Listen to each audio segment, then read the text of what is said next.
Nyicip.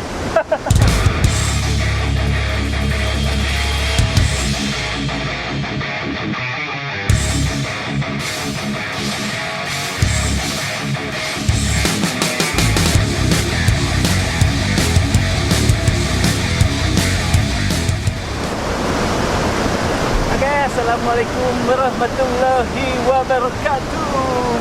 Pesanan dong semua. Tidak ada penonton. Oke, balik lagi sama gue Sandi Herawan. Kali ini udah lama yang nggak bikin konten batik bahas atau eksotik. Ya gimana mau bikinnya tuh nggak ada yang nonton, tapi nggak apa-apa lah, kita bikin aja.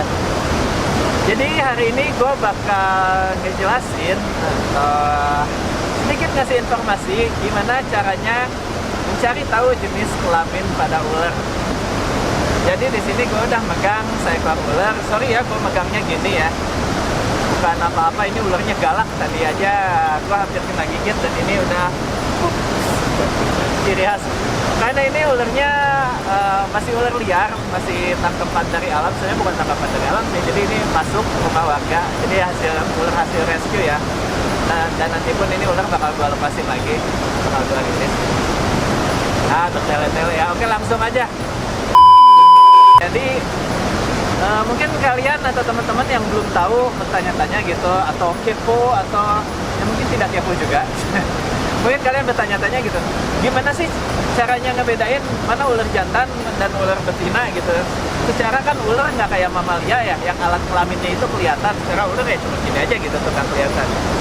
Jadi cara membedakan atau mencari tahu ular ini jantan atau betina adalah dikasih handuk. Kalau makanya di sini dia betina. Bukan dong. Jadi ada 3 cara untuk membedakan jenis kelamin pada ular, yaitu cara pertama adalah secara visual. Ya, jadi kalau secara visual ini ya secara penampakannya ya, gue sih nggak begitu ahli kalau secara visual. Jadi gue kasih kisi-kisinya aja. Mungkin kalau secara visual itu misalkan, ini gue kasih tau misalkan ya. Misalkan untuk ular jantan itu kepalanya lebih besar, sedangkan ular betina itu kepalanya lebih kecil. Kemudian untuk ular jantan itu badannya lebih ramping, sedangkan untuk ular betina biasanya lebih cenderung agak gemuk. Dan kemudian untuk ular jantan tuh biasanya dari pangkal ekornya itu terlihat panjang, sedangkan untuk ular betina terlihat pendek. Itu secara visual, tapi balik lagi ya, untuk secara visual itu tidak menjamin 100% kebenarannya ya, karena bisa jadi aja gitu ular jantannya gemuk jadi kelihatan kayak betina. Kemudian cara kedua itu yaitu kita nyebutnya dengan cara popping. Jadi cara popping itu kayak gini. Ularnya ngelilit cuy, masih galak. Jadi cara popping itu begini, kita pegang di pangkal ekornya seperti ini. Kemudian di bagian ekornya ini, di kloakanya kita tekan. Nah, jika ditekan ini dia ya gitu kan seperti ini. Nah, jika ditekan seperti ini, hemipenisnya keluar. Gue jelasin dulu hemipenis itu apa. Hemipenis itu alat reproduksi pada ular ya. Jadi jika ditekan seperti ini, hemipenisnya keluar gitu 2, maka itu ular itu jantan. Dan jika tidak keluar, maka ular ini betina. Tapi untuk cara ini sebenarnya efektif. Cuman cara popping ini tidak efektif untuk ular-ular berukuran besar. Misalnya ular etik yang ukurannya udah 2 meter, 3 meter, kayaknya itu susah untuk di popping ya. Dan ini cara ketiga. Sebenarnya gue yang mau gue unjuk ini adalah cara yang ketiga. Ini adalah cara yang paling efektif karena akurasinya dihitung gede. Dan cara ini bisa dilakukan ke ular kecil kayak gini ataupun ke ular gede. Cara ketiga itu adalah cara probing. Namun untuk cara probing ini membutuhkan sebuah alat, itu alat probing yang udah gue bawa tadi. Alatnya kayak gini. Jadi alat probing itu di sini gue punya satu set yang berbagai ukuran. Ini ada yang besar, dia kecil, makin kecil ya. Udah jelas ya kalau ukuran gini, jadi semakin kecil ya berarti untuk ukuran ular yang kecil, dan semakin besar ya untuk ukuran yang besar. Oke, sekarang gimana caranya untuk mengaplikasikan cara probing ini? Jadi di sini gue udah ambil alat probing yang paling kecil ya, karena kita akan mempraktekannya ke ular kecil ini. Pertama-tama kita pegang pangkal ekor ular seperti ini. Kemudian alat probing ini kita masukkan ke kloakanya. Tapi jangan salah masukkan ya, masukinnya jangan ke arah badan ular, tapi ke arah ekor ular.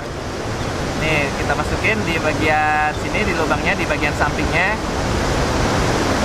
Oh iya, masukinnya pelan-pelan sambil diputar, tapi jangan dijilat dan dicelupin ya, ini bukan Oreo. Kita dorong pelan-pelan sambil diputar. Jangan terlalu dipaksakan juga karena ini bisa menyakiti si ularnya, jadi slow aja, santai aja. Nah, kalau udah masuk, misalkan kita anggap aja masuknya sampai sini, lalu kita tandain. Kita kasih tanda. Nah, misalkan ini masuknya hanya sampai jarak ini. Kalau udah tahu jarak segini, lalu kita tinggal ukur aja. Balik lagi ngukurnya dari arah lubang ke arah ekor tadi.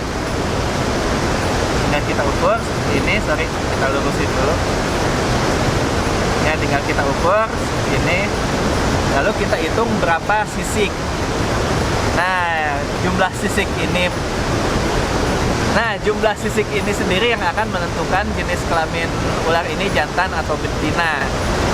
Jika alat probing ini masuk sampai jarak 10 atau 11 sisik atau lebih, sudah bisa dipastikan bahwa ular ini jantan. Namun jika hanya masuk 2 atau 3 sisik saja, maka ular ini betina. Nah, tapi gua kasih saran nih, kalau misalkan cuma masuk 2 sisik atau 3 sisik, kalian nggak bisa langsung, wah ini pasti betina. Nggak bisa gitu juga, karena bisa jadi kemungkinan ular ini nahan. Ketika kita masukkan alat probing ini, ularnya tuh nahan, jadi nggak masuk semua. Jadi kalau misalkan baru 2 sisik atau 3 sisik, kalian bisa coba besok, kalian coba probing lagi mungkin sampai 3 kali atau 5 kali. Kalau masih sama 2-3 sisik, baru bisa dipastikan betina. Jadi kalau untuk betina itu, kalian nggak bisa langsung pastikan dalam 1 kali probing, tapi kalau jantan, sudah pasti 1 kali probing, kalau udah 10 sisik itu udah pasti jantan, gak bakal berubah jadi betina. Kalau betina, kalau 3 sisik itu betina, tapi masih ada kemungkinan si ularnya nahan gitu. Jadi kalian harus probing sampai mungkin 3 kali ya, atau 4 kali, atau berapa kali aja sampai kalian yakin. Tapi jangan langsung saat itu juga ya, kasihan ularnya. Kasih jarak waktu aja, mungkin besok atau nanti. Oke, sekedar tips aja. Kalau misalkan kayak gue ini kan ularnya masih liar, masih susah gitu untuk di probing, masih nggak mau berhenti. Kalian bisa masukin kepala ularnya ke kantong sampai dia tenang. Terus nanti kalian ambil bagian ekornya aja, baru kalian bisa probing. Cara kayak gitu sih biasanya bikin ularnya lebih tenang lagi pas di probing gitu. Oke, mungkin sampai di sini dulu aja video batik bahas satu eksotik dari gua kali ini. Dan kalau gua ada salah kata atau keliru, mohon kalian koreksi aja di kolom komentar. Dan kalau kalian suka sama konten ini, kalian jangan ragu aja, langsung aja subscribe. Oh ya, gua mau ngasih info nih, gua lagi ada di, mungkin kalian tanya ini gua lagi di mana. Jadi ini lagi ada di dekat Curug Lontar, no, curugnya no.